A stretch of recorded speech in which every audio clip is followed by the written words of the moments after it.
வணக்கம். தோகையிலிருந்து நம்ம தோகை ஹோம்மேட்ஸோட கருப்பு கவுனி புட்டு மாவு வச்சு ரொம்பவே ஹெல்த்தியான புட்டு எப்படி பண்ணுறதுன்னு வாங்க பார்க்கலாம்.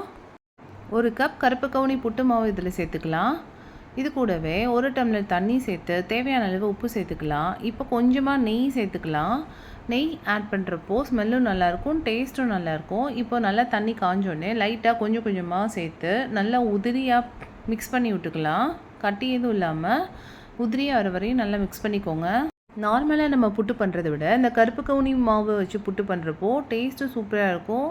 ரொம்பவே ஹெல்த் பெனிஃபிட்ஸ் ஜாஸ்தியாக இருக்குது. தேங்காய் கூட 4-5 ஏலக்காய் சேர்த்து நல்லா துருவி எடுத்துக்கலாம். மாவு ரெடியாக இருக்குது. இப்போது இட்லி பாத்திரம் இல்லைன்னா புட்டு மேக்கரில் கொஞ்சம் கொஞ்சமாக மாவு சேர்த்து நல்லா வேக வச்சு எடுத்துக்கலாம். ஒரு ஹெல்த்தியான மார்னிங் பிரேக்ஃபாஸ்ட் வித்தின் 10 மினிட்ஸில் ரொம்பவே ஈஸியாக பண்ணிடலாம். குட்டீஸ் எல்லோரும் ஸ்கூல் விட்டு வரப்போ ஈவினிங் ஸ்நாக்ஸாக ஈஸியாக ரொம்பவே டேஸ்டியாக ரெடி பண்ணி கொடுத்துடலாம். இந்த கருப்பு கவுனி புட்டு மாவு உங்களுக்கு வேணும்னா ஸ்க்ரீனில் தெரிகிற இந்த வாட்ஸ்அப் நம்பருக்கு உங்கள் ஆர்டரை ப்ளேஸ் பண்ணிக்கோங்க. 8825721511. ஒரு 5 to 10 மினிட்ஸ் நல்லா குக் பண்ணுறப்போ கருப்பு கவுனியோட ஸ்மெல் நல்லா வரும். அந்த டைம் எடுத்துடலாம்.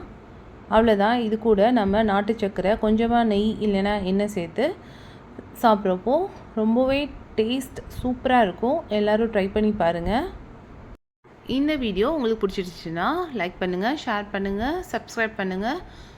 இது நம்ம ஒரு உணவு தோகை ஹோம்மேட்ஸோட அன்பு, ஆரோக்கியமும் பாரம்பரியமும் நமது தோகையுடன்.